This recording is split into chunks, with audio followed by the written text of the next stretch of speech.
Hello, welcome back to Crushing Sounds. My name is Chris, and today I'm looking at For Those That Wish to Exist, the new album by Architects.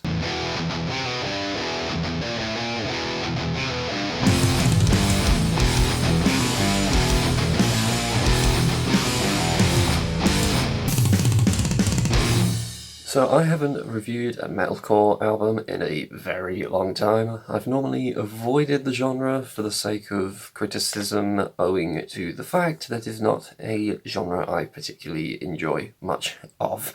So I'm always hesitant to go off on how much I hate an album, really, because let's face it, it is a little bit unfair for me to do that, as the album might not necessarily be bad, it just might not be one that I personally enjoy, which is fair enough, I suppose.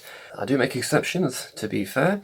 For example, I reviewed the album, the self-titled album by Suicide Silence, which was just fucking awful. No matter if you're into deathcore or not, that album is just horrendous. Or something might genuinely impress me, and I'll have to talk about it, such as the new Bear Pit song or the last two Code Orange albums, for a good example, really. Or it's a band that I have previously enjoyed and am keen to check out their newer stuff, whatever that may be.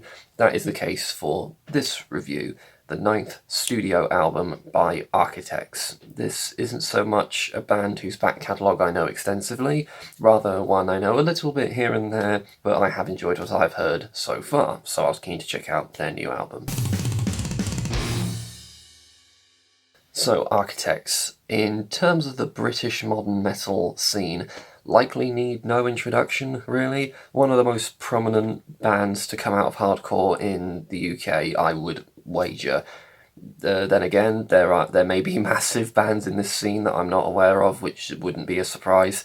From my perspective, I can't recall many core bands making it this big from this country, so while Architects likely aren't the sole exception, they are likely part of the minority. Do Bring Me the Horizon even count at this point?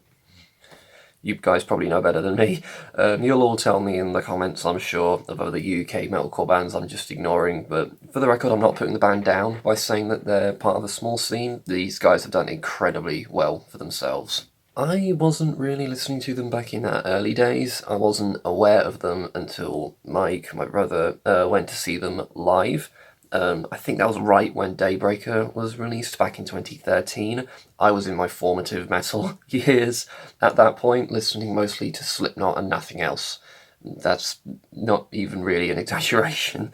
But I liked what I heard, the little bits here and there. Particularly, I liked the song These Colours Don't Run, not a cover of the Iron Maiden song of the same name. But that song is really fucking good. Really, really heavy and hard-hitting, and at the time, in 2013, I thought it was like the heaviest thing I'd ever heard. But I didn't listen to an entire Architects album until way later, until 2016's All Our Gods Have Abandoned Us. Crushing Sounds was in its very early days at the time, over on a shitty written website, and I figured I'd review the album as it was a major release at the time, it being from a massive band. In short, I loved it. I was very much in my, if it's metalcore, it's shit phase, which I'm trying to get out of. But even then, I thought that album was just stunning. Really, really good, genre defining, I thought it was at the time, and still is. I do think it is an incredible album. Whereas most core bands feel like the aggression is an affectation, rather than an actual passionate emotion. That was not the case with All Our Gods, and most Architects I've heard, to be fair. I believed every emotion in that album. It seemed genuinely passionate and pissed off, and minimal squeaky clean vocals, instead cleans that had a lot of grit to them. Later that year, though, there was the tragic passing of Tom, guitarist and founding member of the band.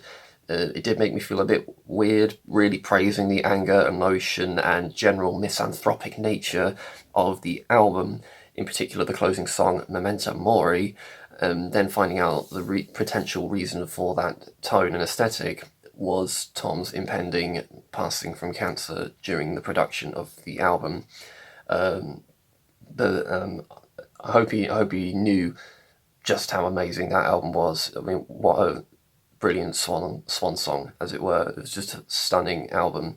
I hadn't checked out their previous album, Holy Hell, when I first heard this one today. That one was released in 2018, and I was way too busy with university at the time to get into that. I have now heard it whilst making this review, and I'll elaborate my thoughts on that album later on. Apologies for going on a little bit. I just wanted to give the band's context the credit it deserves. Just a little tangent. I have nothing against bands who are left devastated by the loss of a band member. I can't imagine going through that. I know if that happened to my band, it would crush me, seriously. But so if a band feel it's too painful to continue, I will always understand that. However, I also have so much respect for bands that will continue to push on.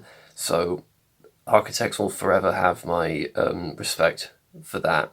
I had the opportunity to meet Nolly Getgood at uni, who produced the previous album, Holy Hell, and he mentioned there was a difficult, somber atmosphere during the making of that album, as you can imagine, but also inspiring levels of professionalism and passion in making music that Tom would be forever proud of.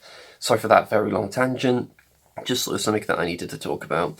Anyway, let's get on to the new album, For Those That Wish to Exist. Okay, so I heard this album a couple times by this point, and to be honest, I've had to think carefully about whether or not I think this is a good album or not. After my first listen, I wasn't impressed, to be blunt. I wasn't impressed at all. The heaviness from the previous albums, the honest passion, the anger that didn't feel like an affectation has all been massively stripped back on this new album. Don't get me wrong, this album still gets heavy at the necessary points, but for the vast majority of it, this new album feels like straight, typical metalcore to me.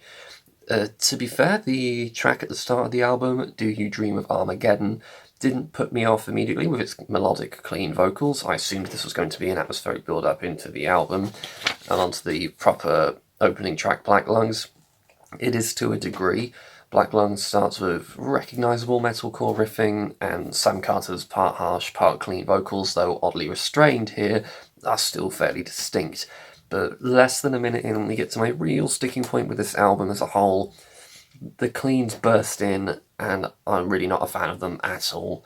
It's the over-polished, clean vocals that metalcore bands in the early 2010s used that rob songs utterly of their edge.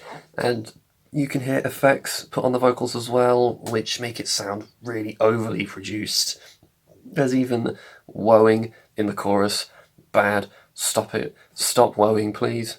All bands, just stop it. That's not lyric writing, that's you filling in a gap between lines. That, unfortunately for me, permeates through this entire album. It does work better in some places, to be fair. Discourse is Dead marries the harsh and the clean decently, as does Libertine later on. And Ordinary Extinction, however, has a good example of the vocals I wish were more present on the album. It's when Sam Carter does that really raspy, part clean, part harsh, high vocal thing.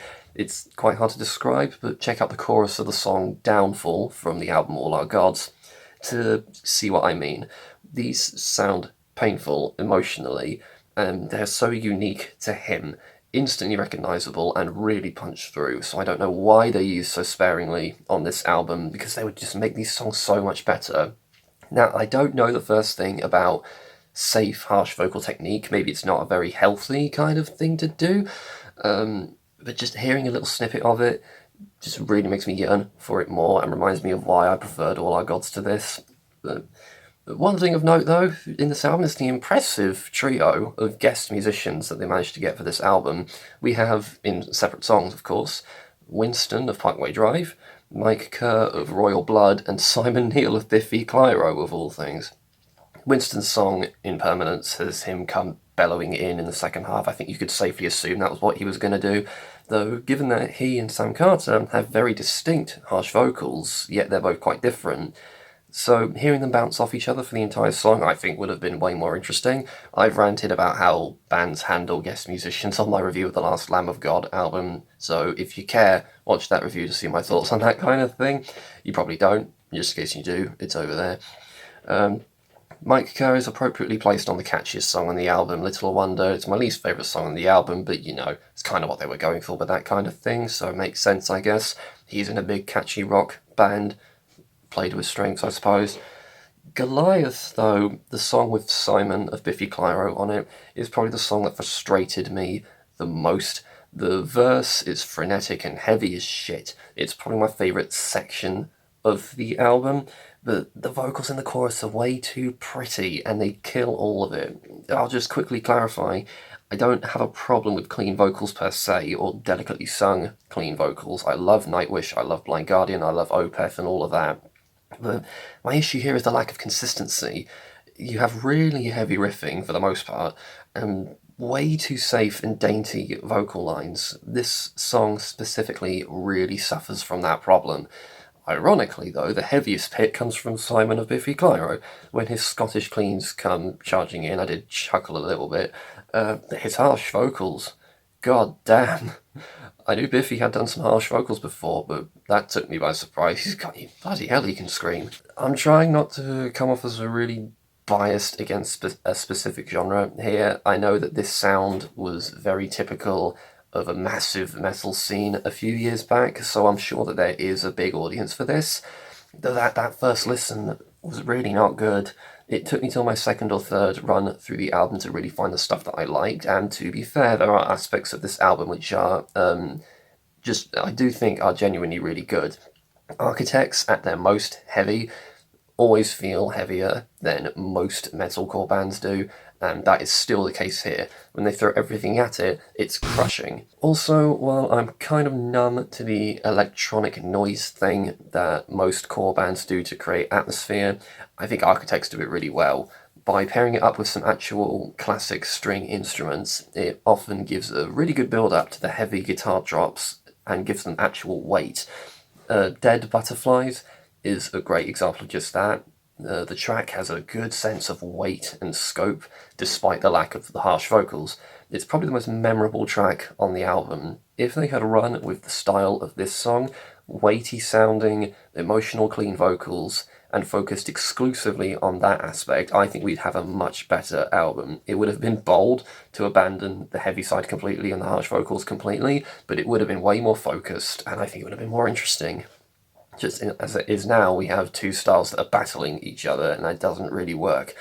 All that said, though, I really can't say that there's a song that I like in its entirety. It's always little bits here and there. While writing this review, I thought I'd check out Holy Hell, the previous album, just to see if All Our Gods was the last time they went that heavy, and they've just been building to this kind of more melodic, typical metalcore sound, really. But I much preferred Holy Hell to this, so much more. While the aggression was reduced a little bit compared to All Our Gods, it was still heavy and still really emotionally powerful. Granted, it was an album about the death of their friend, so that adds a dimension that this album inevitably will not have, but Holy Hell and All Our Gods are far superior to this album. For those that wish to exist, honestly reminds me of the direction Bullet My Valentine took with their sixth album, Gravity. Now, before you get really pissed off at me for saying that, this album is nowhere near as bad or misguided as Gravity. I didn't struggle to get through this album, unlike Gravity, where Once Was Enough. Oh my god, that album is so bad. But I'm just trying to draw comparisons to the sense that the band have moved towards something that feels more safe, more tame, a bit more formulaic, and just overall less them than they used to. Not to mention, this album is far too long. It's 15 tracks, 58 minutes. For metalcore as straight to the point as this, that is too long. I'm sorry, it just is. None of these songs do anything radically different from one another. They all follow very similar structures. They're all very similar in length. You could lose any 3 or 4 tracks at random, and it would be no big loss, in my opinion. If anything, it'd just make it easier to get through, really, because 58 minutes of tracks that don't really do much different to each other and all permeate with the same kind of problems. I did struggle on that third listen just to get all the way through the whole thing.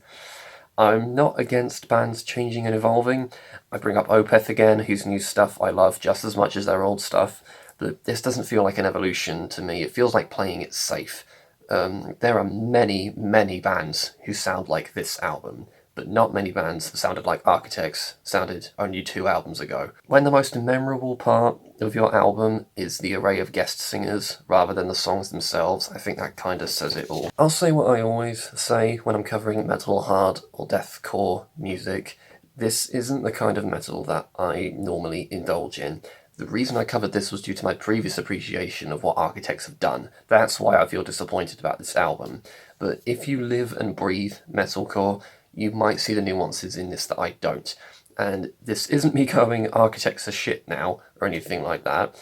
As I say, All Our Gods was a brilliant album. Albums like that don't just happen by accident. Architects know how to make great music. I just think they've made a bit of a misstep here. I would definitely be checking out their next work, because they are genuinely really talented bunch of guys. Thanks again for checking this video out. New Architects album, what did you all think about it? Are you all as disappointed as me, or do you think I'm just talking shit, which is perfectly plausible? Probably get the next Mastodon album review out next, you never know. There's a couple good releases coming out in March actually, so we'll see what happens. But thanks again for all your support. Hope you're all coping okay out there. The end is in sight, as it were, so go listen to some heavy metal. I'll see you in the next video.